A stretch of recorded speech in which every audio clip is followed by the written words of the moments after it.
Velkommen til Space Engineers, og velkommen til en film her fra Sejerø. Jesper og jeg, vi er på forlænget weekend, og vi skal fiske havørred hele weekenden. Og det her, det er faktisk en tur, som jeg har fået i julegave af dig. Så det er september, vi er i midten af september, så er det også på tide at få brugt sin julegave, ikke? Så, ja, vi skal fiske havørred. Det er torsdag aften, vi er lige ankommet. I aften skal vi bare have noget dejlig mad og hygge os, og så bliver vi mere seriøse med fiskeri i morgen. Så det er højsommer, men vi tror på det. Vi tror på det. Selvfølgelig gør vi det. Det gør vi altid, når vi er på fisketur. Men vi prøver at lave en stemningsfilm for vores tur her. Så må vi jo se, om det kun bliver hygge, eller der faktisk også bliver nogle fiskefangster. Men vi prøver. Knæk og bræk. Knæk og bræk. Og så skal vi i gang med noget mad. Skal vi.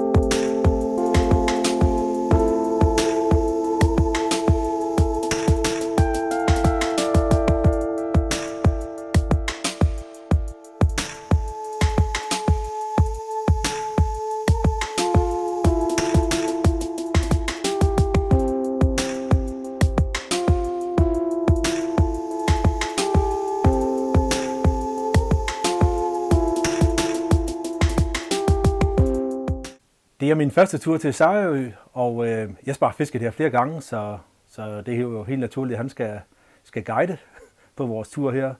Men jeg har lige været inde og researche lidt på Sejerø og fiskeriet herovre. Og det bedste bud på noget brugbar information, det fandt jeg på Fiskefris hjemmeside. En artikel, som faktisk er fra 2012. Og så var jeg en tur i arkivet, og jeg havde så med en bladet liggende fra september 2012. En artikel, som Gordon Henriksen har skrevet, hvor han beskriver fiskeriet herovre og de forskellige pladser.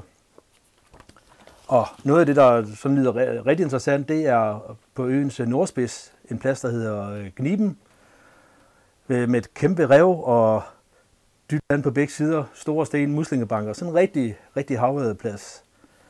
Men vi bor jo hernede sydpå i byen Mastrup og har nogle rigtig fede pladser i gåafstand fra hvor vi bor. Der er Lindeholm, en plads med en rigtig havørredplads med sten og med tankbælter, der går på langs med kysten, og lerskrænter bagved dig, når du går over og fisker. Et super smukt sted. Og så er der det lange sydlige rev på øens sydspids. En rigtig fin plads også. Så det er jo noget af det, vi skal udforske på vores tur her.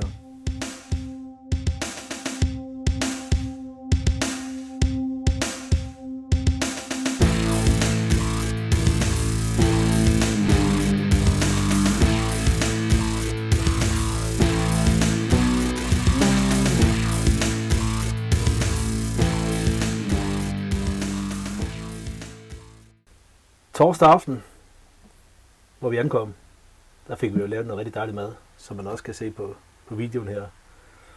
Det blev sådan en hyggelig aften. Faktisk rigtig hyggeligt. Det blev også lidt sent. Det må man sige. Så vi sov længe fredag. Og ja, så tænkte vi, at luften er godt af os, eller omvendt. Så vi gik en lang tur og rekognoserede lidt i området, og nogle af de pladser, vi skulle fiske på. Og så besluttede vi os faktisk at køre nordpå til aftenfiskeriet fredag aften. Og fiske lidt syd for Gniben.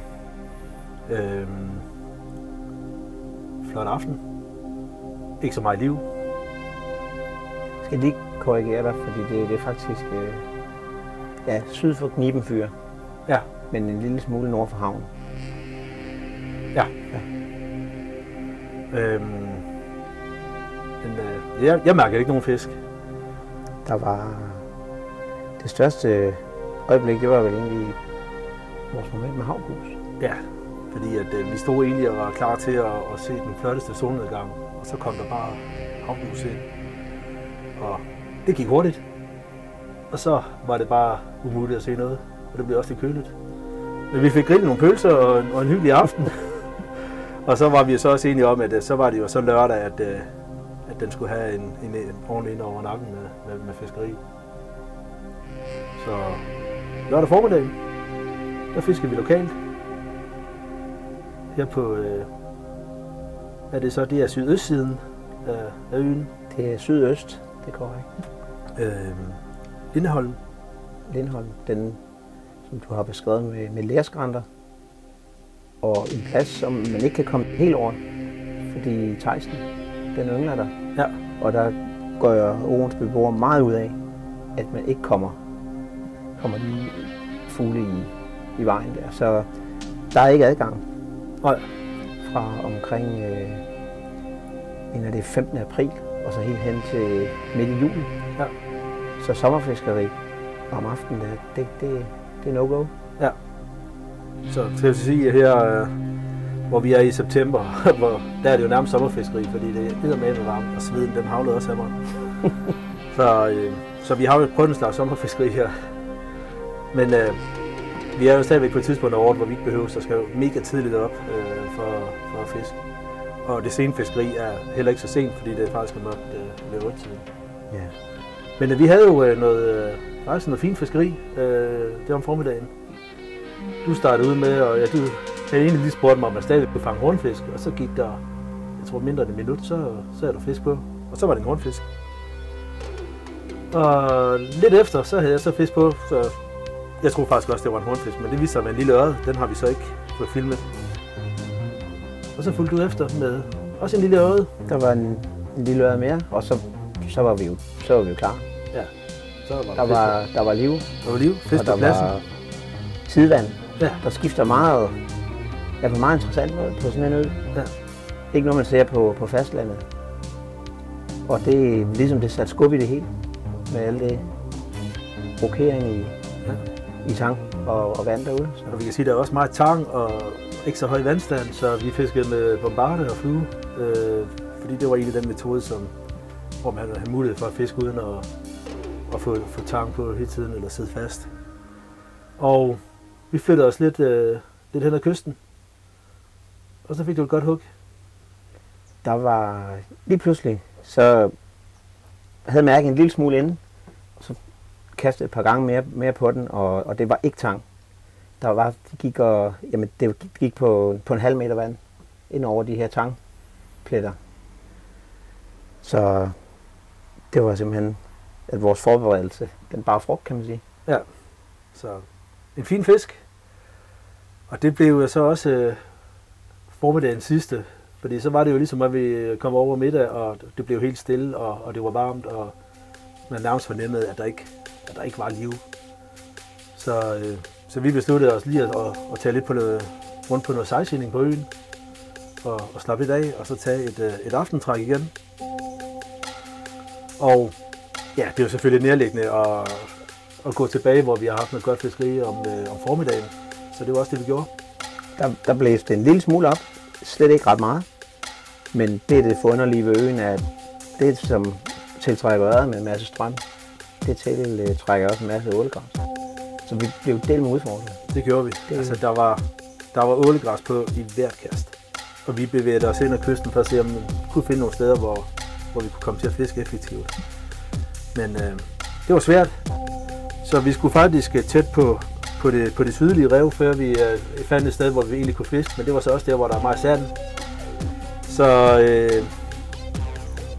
der fiskede vi lidt, og så gik vi, kan man sige, om på modsatte side. Ja, så var vi på vestsiden, men alt for stille. Ja, helt stille. Og det er jo det der med at være udfordret et sted, som du siger, jeg har fisket her nogle gange, men ikke på alle pladser. Så ja, jeg tror, det handler om at lære det at kende mere, så ved man med den vind, med den strøm, hvad der så er muligt. Ja. Men når vi bor så tæt på, her på udsigten, nummer 71, så er der rigtig kort til pladserne. Så hvis det koster en ekstra tur, og der ikke kan fiskes, jamen, så trækker vi bare hjem igen. Det er det dejlige ved Sejerø. Den er 11 km lang, maks 2 km bred. Så det hele er tæt på. Ja. Skønt sted at, det er jo det fede at udforske. Øfiskeri. Og så var det jo bare en fantastisk smuk aften. Fantastisk for solnedgang. Det er fuldstændig i kontrast til havgusen dagen før. Ja, der var det nærmest sommeraften. Ja. Med rigtig helt solnedgang, uden skyer, uden dis, uden noget. Fantastisk. Og du havde også et hug, faktisk. Et lille hug, et stykke ude. Nu havde vi set, der var hornfisk, så reelt hornfisk og yngle, måske. Ja, hvem ved. Det var det. Når det kommer ind, så ved vi ikke, hvad det var. Det kunne jo også have været en rigtig, rigtig stor havørred. Der bare nippede, det tror jeg faktisk, det var. Ja, selvfølgelig var det det. Selvfølgelig var det det. Men det her det har været en hyggelig tur. Det har ikke været hardcore fiskeri, men det har været hardcore hygge. Og det er jo også det, man skal huske på sådan nogle ture her. Altså, komme afsted med nogle kammerater. Hygge jer. Fisk. Nyd livet. Slap af. Kom helt ned i gear. Det kan Sejerø. Det er i hvert fald det, der kan løse på relativt kort tid. Vi har været her fra torsdag. Ja. Nu til i dag søndag, vi tager hjem. Det føles som om, vi har været meget længere væk. Det gør det. Og tempoet er kommet helt ned. Og det var som sagt mit første besøg her, men det bliver i hvert fald ikke det sidste. Jeg er solgt. Det er jeg glad for at høre. Tak for julegaven, og tak for at vise mig rundt her. Det var en fornøjelse. Velbekomme.